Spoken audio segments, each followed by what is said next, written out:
No niin, se on sitten taas tietysti Tapio T täällä taas, terve. Tiedossa on iloinen pyöräilypäivä. Tämmöisenä verrattain lämpimänä joulukuun talvipäivänä. Lämpötila on kivunnut johonkin tonne plussan puolelle kepoisasti, suojasäätä tiedossa siis. Ja on lämmintäkö vertaa kuluneen viikon pakkaspäiviin. No mutta siis mitä ohjelmassa tänään? Viikolla oli taas aikaa suunnitella, että mitähän pyöräilyaiheesta sunnuntaina tekisin, kun sunnuntai oli taas varattu tämmöiseksi pyöräilyaktiviteettipäiväksi. Otinpahan yhteyttä tuohon brevettikaveriini Jarnoon, jonka kanssa puoli vuotta takaperin ajelin brevetin silloin kesällä. Ja kysyin, että olisiko hänellä mitään ideaa hänen huudeillaan, että missä voisi tämmöisen sunnuntai-päiväretken käydä heittämässä. No hänhän totesi, että on kyllä ideoita, että lähdetään ihmeessä ajahan. Ja nyt mä oon tässä Tikkurilan asemalla kauttakulkumatkalla tuonne Järvenpäähän. Ja Järvenpäässä mä hyppään pois siitä junasta, joka hetken kuluttua tältä raiteelta lähtee. Ja siitä jatkan sitten matkaa pyörälläni paikkaan, jossa Jarnon kanssa tapaamme. Ja siitä sitten jatkamme matkaa kaksisten. Eli tiedossa on mukavaa pyöräilyä ja sitten tämmöistä päiväretkeilyä, sopankeittoa. Ihan parasta yleisimpien maantiehauskuutuksien ja arkityömatkapyöräilyjen lomassa. Mutta ei muuta kuin tervetuloa kyytiin.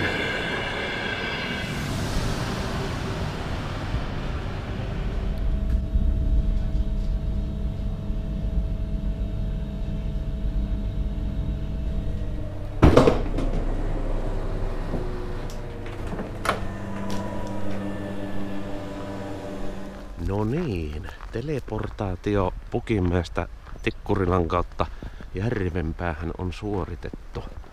Nyt täytyy vaan hommailla täältä itsensä niin sanotusti pelipaikoille, eli ulos keskustasta ja löytää paikkaan, jossa tapaan Jarnon.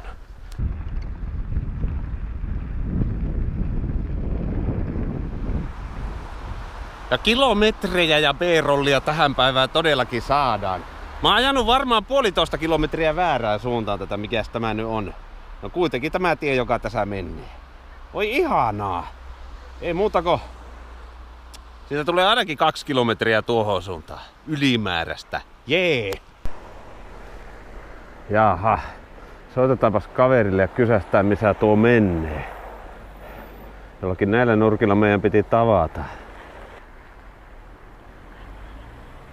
Okei, minä kuule tässä Vähänummentien ja vanhan valtatien risteyksessä. Jes, näin tehdään. Eli sä oot siinä jossakin vähän matkan päässä. Loistavaa. Nähdään. Hei. No niin.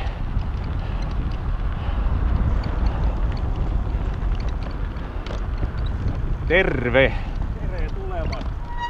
Vihdoinkin täällä. Järvenpäässä.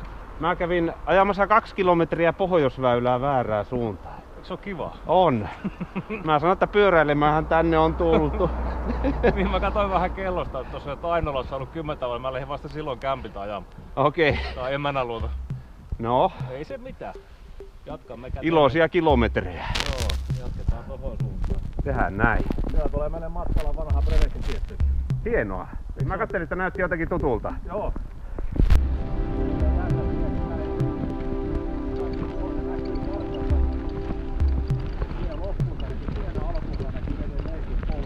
Joo.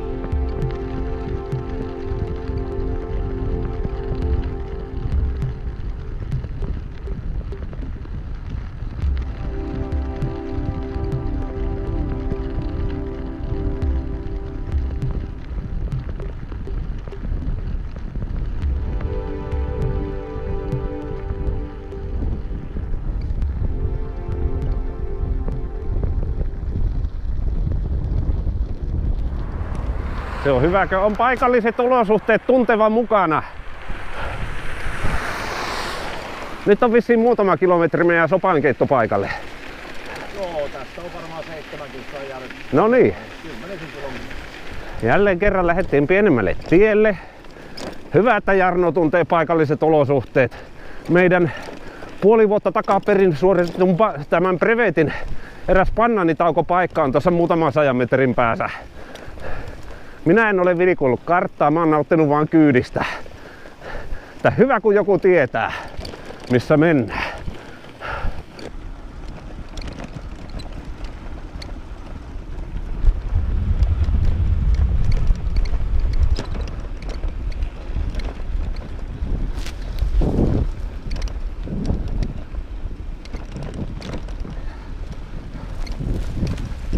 Onkohan ketään kotona? Käydäänkö kahvilla?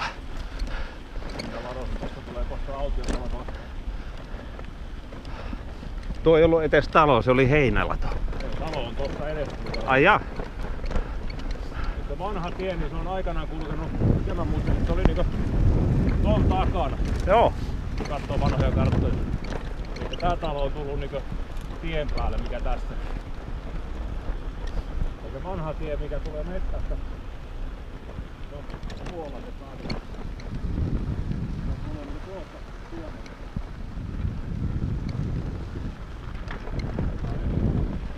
Tänään ei ole tarkkaa kilometrilukemaa tiedossa, paljonko niitä tulisi.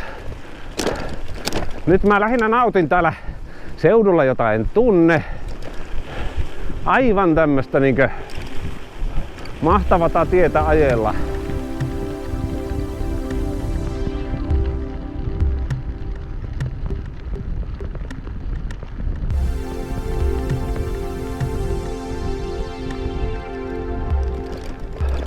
Pyöräilemme parhaillaan läpi vanhojen kartanomaisemien. Ainut vaan, että rakennuksia ei taida enää olla. Ja metsä on vallannut kartanon pihapiirin. Lähdettiin vähän sillä meiningillä tämä paikka kahtoo, että jos tämä polku nyt sattuu olemaan auki, so far so good, niin kuin ne sanoo Lontoossa.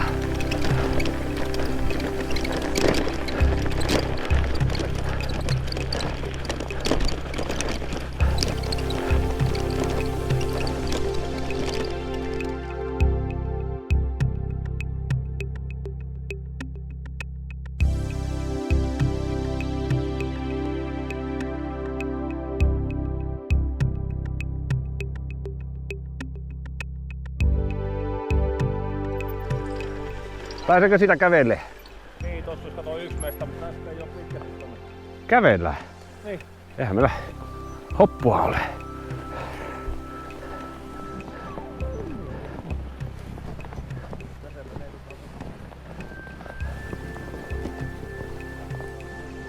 Tämä polku on tuo. Jaha, sinne siis. Eihän tätä voi näin helppoa. Arvaa uppoako lumehen nuo laukut. Täytyy laittaa taakse.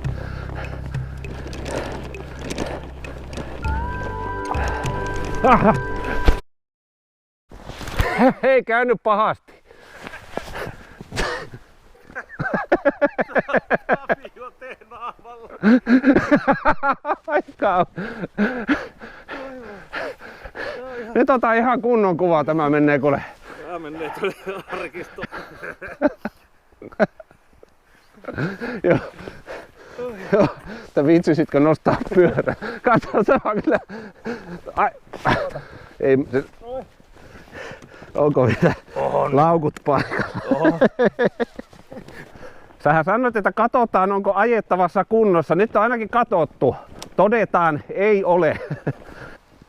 Nukarin koski virtaa hiljaa. Talvisissa maisemissa.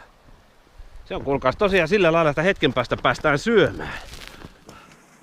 Pitkää reissua tarvitaan, sitten vaan niin maksaa pienen repun selkään lähdetään ainakin pikkukouluun. Nyt jos ollut se pieni pannu. Pitistä ihan samaa. Paistunut läty. Joo, on täällä monet lätyt paistettu. Käytössä on olla. Se onkin hyvä, kun täällä on edellisten kävijöiden jäljiltä tulet valmiina, niin ei tarvi alkaa trangia sytyttelemään. Sinne vaan soppa-ainesteen sekaan vesi ja kattila tulille. Sullakin rupeaa kiinni. Kato miten vähän tämmönen Ota huterasko tää on. Joo. Tänne lämpiä. jos mä haluan soppaa syödä, niin pitäisikö mun silti toi retkikeetin laittaa tuohon? Voi olla paremmin. Joo. Talvella mukaan.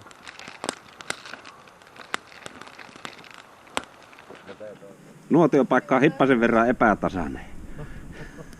Pelastettiin sopat ja heitettiin trangia. Siinä on vähän tukevampi alusta. Hetken päästä hämmennetään vähän.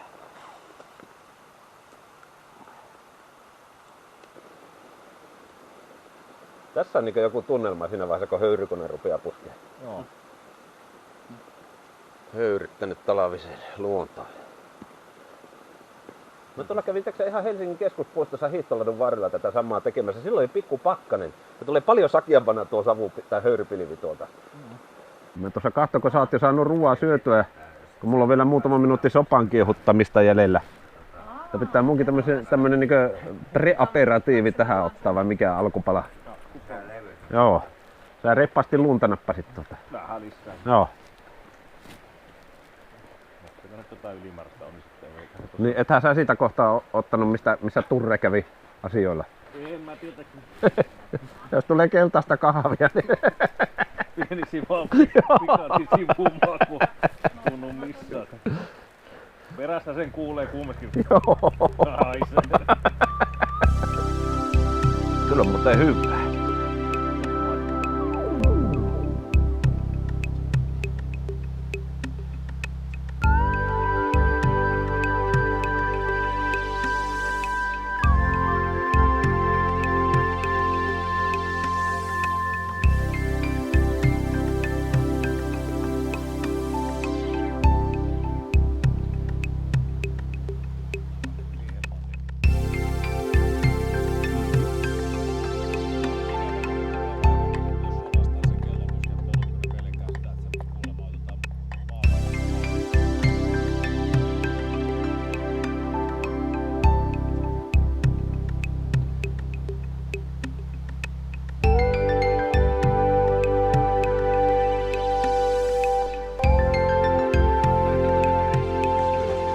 Pakolliset leirinippuun tunnelmat. Tää voit Tapio laulaa siinä leipurin hiivaa, kun sä rullat sitä. Joo. Näen uunista, kun savu kohoaa. Aina kun mä töissä laulatan lapsille leipuri hiivaa, niin tekis mieli aina laulaa. Näen uunista, kun savu kohoaa. Unohtui pelti kiinni. Joo. Leivät paloi uuniin. Savu tuli sisään. Näen uunista, kun savu kohoaa. Varsinaisesti olen leikin asia kyseessä, mutta pitäähän sitä. Tulikin nykyaikaisesta talosta, niin tulikin sitten savupirti. Joo. Jarno lähti ajahan. Minä talutan aika kiltisti. Jokainen tyylillään. Mun GoProsta on irronnut pieni pala tuosta tällä hetkellä kuvaamassa olevan, siis Hero 4 linssin vieressä olevasta yläkulmasta. Että jos löydätte palasen GoProta Nukarinkoskelta, niin sitten te löydätte palasen GoProta Nukarinkoskelta. Se kuva taivas varjelle, mikä sieltä tulee? Tuossa on mun taistelujäljet tältä päivältä. Onko se niinkö tommonen pyöräenkeli? Vähän niinkö, tiedätkö lapset tekee lumienkeleitä, niin tämmöiset brevettireeniä tekevät sunnuntai-pyöräilijät tekee pyöräenkeleitä. Sehän on uusi käsite nyt, tehdä pyöräenkelit. Sehän voisi olla se sanota, että tekee randoenkelit. Vielä parempi. Joo. No, kesäkö tulee, niin sukelletaan erillä tavalla. Kyllä. Suoraan syvään päätyy, vai miten sitä viisat sanoo? Suoraan kato jokeen. Joo! On mä senkin tehnyt. Tuossa samassa ojassa uinut, mutta monta kymmentä kilometriä alajuoksun puolella. Eiköhän tuossa joku pari tuntia vissiin pysähdytty tuohon koskelle retkielämää viettämään. Jarnon Strava kertoo, että me ollaan tultu semmoista 20 keskinopeutta tuohon Nukarinkoskelle siitä paikasta, jossa tavattiin tuossa aiemmin päivällä. Että kyllä siis tämän lastin kanssa vähän ehkä löysin rengaspainein semmoista vauhtia. Täytyy sanoa, että kunto on kohdillaan. Onnistuu niin pyöräily kuin ruoan syönti. Brevettielämän kannalta tärkeää on se, että polkee pyörällä ja se, että osaa syyvää. Molempia hommia on tänään saatu taas hyvää oppia ja reeniä. Lumipyryn iskiessä nämä samat reitistöt ja maisemat näyttää hieman erilaiselta tuohon tänne päin saapumiseen verraten. Ihan hyvä tietysti, että tulee tämmöisenä vähän rännän tapaisena lumeena sen sijaan, että vettä vihimos. Joo, parempi tämä on. Ei tää kastele vielä ole.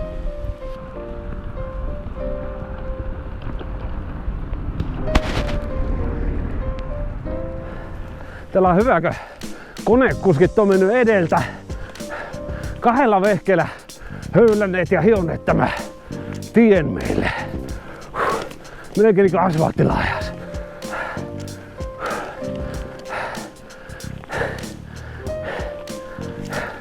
Oli vaan aika työläs nousu. Sinkulalla on tekemistä. Vielä ei jalat antautu jo.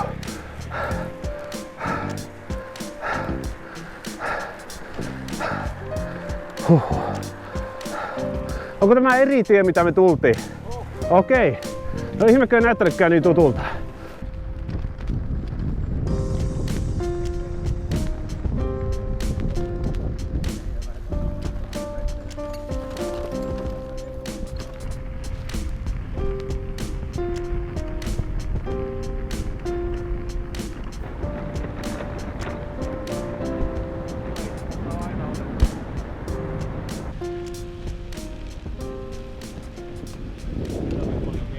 Kiitos hyvistä reiteistä. Seuraava kerta, Ukko. Tehdään näin. Nähdään taas. Moi! No niin. Tästä se jatkuukin matkanteko sitten itsekseni. Suunnitelmana tosiaan ajella tonne järven päähän Kellokosken kautta ja siitä junalla lähteä takaisin kotia kohti. Spontaani idea oli koko tämä lenkki tälle sunnuntaille.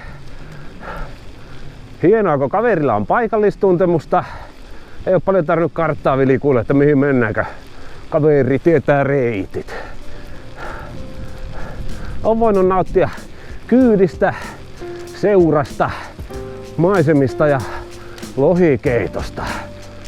Jotain veden ja rännän ja lumesekasta se taivaalta kohtalaisesti tiputtaa. Tästä on Kellokoskelle vielä 3 kilsaa. Ja siitä on vielä jokunen kilsa tuonne järven päähän. Ja kyllä tässä vielä on tämmöstä hiljaista itsepoljettavaa taivalta vielä jäljellä ennen kuin junahan pääsee hyppäämään. Vaan mikäs tässä? Siis rauhallista, hyvin hoidettua KLVtä. Muuta liikennettä aika vähän. Täällä on mukava poleksia. Lohikeitto on vedetty siinä määrin, että se antaa semmoista potkua loppumatkalle. Hieno päivä kaverin kanssa ja iloisia kilometrejä. Sitähän on pyöräily parhaimmillaan. Tuntuu niin kuin olisi joku myöhäinenkin ilta, kun se näin tietysti tässä vaiheessa joulukuuta heittää hämäräksi niin hirviä aikasi. Katsoin kelloa tuossa samalla, kun vähän kartasta tarkistelin suuntia. 15.45 iltapäivällä, aatelkaa. Mutta täytyy huomioida, se on talvi eikä kesä. Mutta mikä siis tässä ajellessa, kun tässähän rakennetaan kuntoa sitten ensi kesää varten. Kylläkö se talvella kulkee sinkulla näin hyvin, mikä sanottua, niin mitä se sitten maantiepyörällä on? Ai mahtavaa. On kyllä hyvä flowi päällä. Miksei tästä nyt Helsinkiin asti ajelis sen? Mitähän tästä tulisi 3-5 ehkä? Vai justiin kun pääsi sitä ajoflowia kehuun. Tuntuu siltä niinkö vastatuli. Koveni hieman. Alkaa pienetkin nyppylät viemään kuskista mehut.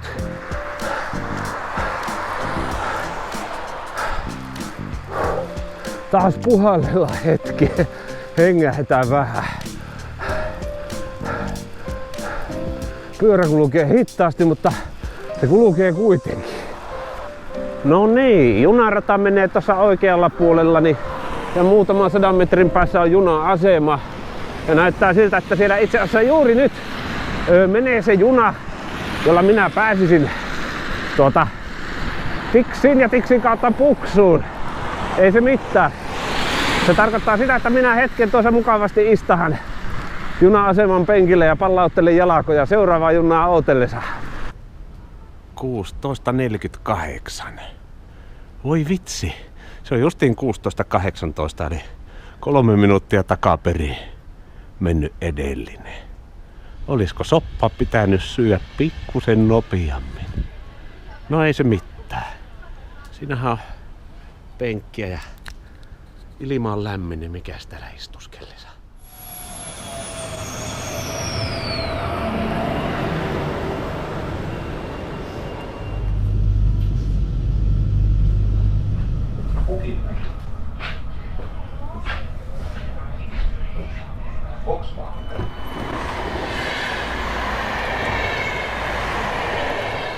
Näin sitä olenkin melkein jo kotona näillä nurkilla. Ja voidaan sanoa, että ollaan saatu taas yksi hieno pyöräilypäivä pakettiin. Täynnä pyöräilyä, randonneuri pyöräilyelämää hyvän kaverien seurassa. Koko päivä. No joo, on tullut aika siis laittaa video pakettiin. Hyvä ystäväni, kiitän sinua siitä, että sinä olet katsonut tämän videon. Minä toivotan iloa ja rauhaa sinun päivääsi. Ja takkuu varmasti me nähdään taas seuraavalla kerralla jossakin joskus. Kiitos kun olit mukana. Heippa! Ja tähän loppuun vielä näkyy screenshottina tuo Jarnon Strava-jälki tältä päivältä.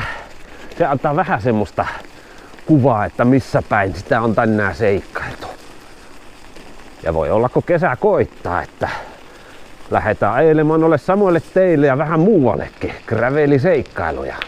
Ei jäänyt viimeiseksi kerraksi.